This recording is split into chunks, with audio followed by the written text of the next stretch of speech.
আল্লাহ রাসূল সাল্লাল্লাহু আলাইহি ওয়াসাল্লাম বলেছেন, দুনিয়া কুল্লুহা মাতা ওয়া খায়রু মাতাঈদ দুনিয়া আল মারআতু সালিহা। এই দুনিয়াতে যা দেখা যায় সব সম্পদ, বাড়ি গাড়ি, ব্যাংক ব্যালেন্স, ফ্যাক্টরি, এগুলো সম্পদ। দু চোখে যা দেখো সব সম্পদ। আর এই সব সম্পদের মধ্যে শ্রেষ্ঠ সম্পদ হচ্ছে নেককার নারী। সুবহানাল্লাহ পড়তে পারলেন না? এ দুনিয়ার যত সম্পদ আছে সব সম্পদের মধ্যে শ্রেষ্ঠতম সম্পদ হচ্ছে নেককার নারী, যেটা টাকা দিয়ে কেনা যায় না। তাই আমি বলি, নারীদের পেট হচ্ছে এটা খনির মতো। খনি, আপনারা কি তেলের খনির নাম শুনেছেন? তেলের খনি, গ্যাসের খনি, কয়লার খনি, সোনার খনি, হীরার খনি। তো এই খনিগুলোর মতো আমাদের মা বোনদের পেটগুলো খনি। এই মা বোনদেরকে যদি আমরা কোরআন শিখাই, হাদিস শিখাই, ইসলামী সাহিত্য পড়তে দেই, ইসলামী তাহাদিব, তামাদ্দুন, শিষ্টাচার, ভদ্রতা যদি তাদেরকে শিখাই, কোরআন সুন্নাহর আলোকে যদি তাদেরকে আমরা যত্ন নেই, তাহলে এই নারীদের পেট থেকে বড় বড় আল্লাহর ওলি বের হবে, আলোকিত মানুষ বেরোবে, হাফেজে কোরআন বেরোবে, মুফাসসিরে কোরআন বেরোবে। আর এই একই নারীকে যদি আমরা কোরআন শিক্ষা না দেই, ইসলাম শিক্ষা না দেই, এই নারীদের পেট থেকে বড় বড় চাঁদাবাজ আর টেন্ডারবাজ বেরোবে। চিল্লায় বলি ঠিক কিনা? এদের পেট থেকে বেরোবে বড় বড় দুর্নীতিবাজ, যারা দেশের টাকা, হাজার কোটি টাকা পাচার করে দেয় বিদেশে। এরকম আছে না নাই? এজন্য এই নারীদের পেটটা খনি, যত্ন নিতে হবে এদেরকে কোরআন দিয়ে, সুন্নাহ দিয়ে। আল্লাহ রাসূল সাল্লাল্লাহু আলাইহি ওয়াসাল্লাম বলেছেন, রিফকাম বিল খাওয়ারির, নারীদেরকে কাচের গ্লাসের সাথে তুলনা করা হয়েছে। আপনাদের বাসায় কাচের গ্লাস আছে না?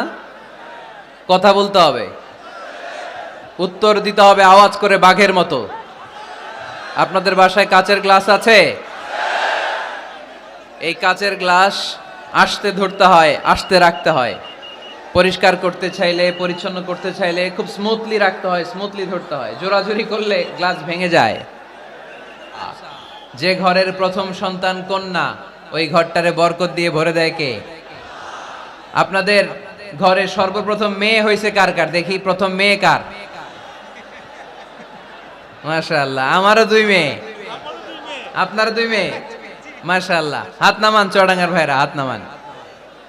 তো এই ঘরগুলো বরকতময়। আল্লাহ রাসূল সাল্লাল্লাহু আলাইহি ওয়াসাল্লামের 3 ছেলে ছিল, একজনও বেঁচে ছিল না। আল্লাহ নিয়ে গেলেন ছোটবেলায়। 4 মেয়ে ছিল, ওনারা বেঁচে ছিলেন। রুকাইয়া, যায়েনাব, উম্মি কুলসুম আর ফাতেমা। আওয়াজ করে পড়েন সুবহানাল্লাহ। ফাতেমা রাদিয়াল্লাহু তাআলা আনহাকে আল্লাহ রাসূল সাল্লাল্লাহু আলাইহি ওয়াসাল্লাম খুব বেশি ভালোবাসতেন। আল্লাহ রাসূল সাল্লাল্লাহু আলাইহি ওয়াসাল্লাম বলতেন, ফাতেমা তু বিদউম মিন্নি, ফাতেমা আমার কলিজার টুকরা। যে ফাতেমারে কষ্ট দেয় সেজন্য আমি নবীকে কষ্ট দেয়, আর যে ফাতেমার মুখে হাসি ফুটায় সেজন্য আমি বিশ্ব নবীর মুখে হাসি ফুটাই। সুবহানাল্লাহ। রাসূল সাল্লাল্লাহু আলাইহি ওয়াসাল্লাম কোন সফরে গেলে সব শেষে ফাতেমা রাদিয়াল্লাহু তাআলা আনহার সাথে দেখা করে যেতেন। আবার সফর থেকে যখন আল্লাহ রাসূল সাল্লাল্লাহু আলাইহি ওয়াসাল্লাম ঘরে ফিরতেন, তখন এসেই আল্লাহ রাসূল সাল্লাল্লাহু আলাইহি ওয়াসাল্লাম ফাতেমা রাদিয়াল্লাহু তাআলা আনহার সাথে দেখা করতেন। নারীদেরকে খুব ভালোবাসতেন।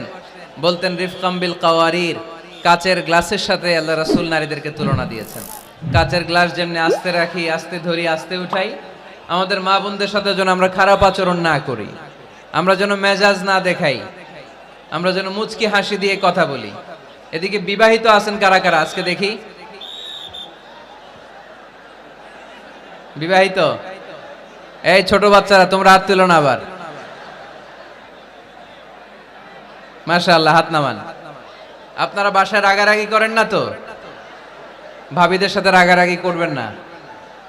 আপনার ব্যাপারে ভাবিদের কাছ থেকে আল্লাহ তাআলা সার্টিফিকেট নেবেন। খায়রুকুম খায়রুকুম লিআহলি, তোমাদের মধ্যে আল্লাহর কাছে ওই ব্যক্তি সবচেয়ে সেরা যে তার স্ত্রীর কাছে সেরা। এজন্য স্ত্রীর সাথে ভালো আচরণ করবেন, মুচকি হাসি দিয়ে কথা বলবেন। আল্লাহ রাসূল বলেছেন, তাবাসসুমুকা ফি ওয়াজহি আখিকা সাদাকা, your smile to your brother it's a charity. তুমি তোমার ভাইয়ের দিকে তাকিয়ে যে মুচকি হাসি দাও, ওই মুচকি হাসি দিলেও সৎকার সওয়াব দেয় কে? আপনি স্ত্রীর সাথে মুচকি হাসবেন, সওয়াব আছে না নাই? স্ত্রীকে ভালোবাসার কথা শোনাবেন, সওয়াব আছে না নাই? এমনকি আল্লাহর হাবিব বলেছেন, অফি বুদআই আহাদিকুম সাদাকা, তোমরা শীতের রাতে স্বামী স্ত্রী যখন এক কম্বলের নিচে সময় কাটাও, ওই সময়গুলোর জন্য তোমার আমল নামায় সওয়াব দিয়ে ভরে দেয় কে? এজন্য আজকে থেকে মুচকি হাসি দিয়ে কথা বলবেন, আগে সালাম দিবেন। স্ত্রীকে আগে সালাম দিতে রাজি আছেন তো? আল্লাহ রাসূল সাল্লাল্লাহু আলাইহি ওয়াসাল্লাম ওনার স্ত্রীদেরকে আগে সালাম দিতেন।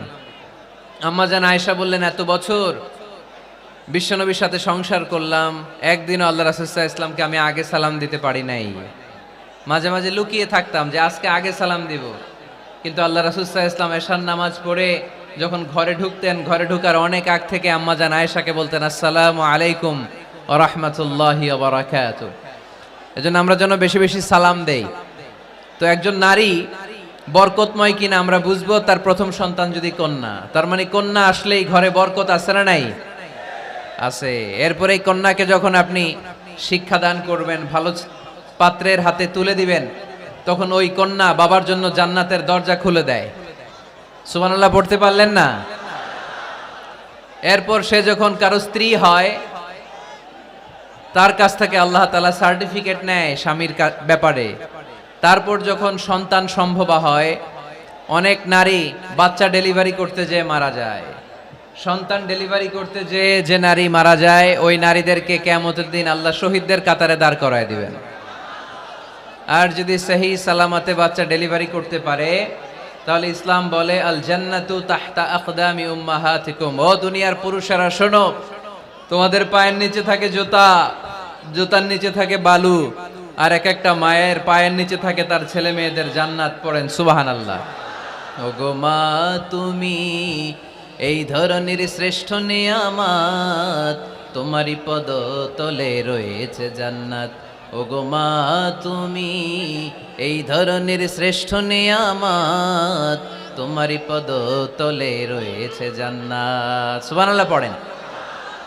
আচ্ছা, এই দুনিয়াটাকে যদি 100 বার আমরা বিক্রি করে দেই, ওই বিক্রির টাকা দিয়ে জান্নাতের একটা টেবিলের দাম হবে? এই দুনিয়াকে 2000 বার বিক্রি করে দিলে যেই টাকা পাওয়া যাবে, ওই টাকা দিয়ে যদি জান্নাতের একটা চেয়ার কিনতে চাই, ওই চেয়ারের দাম হবে? তাহলে যে মায়ের 2টা পায়ের নিচে আল্লাহর 8টা জান্নাত পড়ে আছে, ওই 8টা জান্নাতের ওই পা 2টার দাম কত?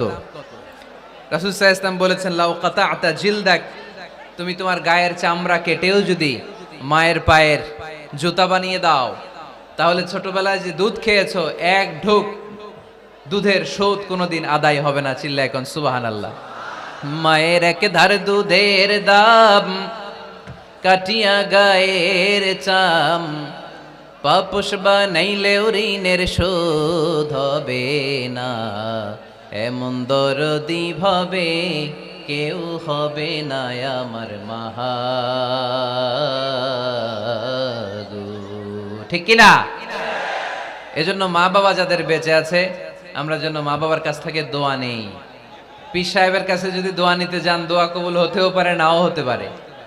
গোটা বিশ্বের সব পীর সাহেব যদি 1 গ্লাস পানির মধ্যে দোয়া পরে ফু দেয়, গোটা বিশ্বের সব ইমাম সাহেব যদি, খতিব সাহেব যদি 1 গ্লাস পানির মধ্যে দোয়া পরে ফু দেয়, আর আপনার আম্মা শুধু সুবহানাল্লাহ বলে যদি আরেক গ্লাস পানির মধ্যে ফু দেয়, আপনার মায়ের দোয়াটা মুহূর্তে আল্লাহর দরবারে কবুল হয়ে যাবে।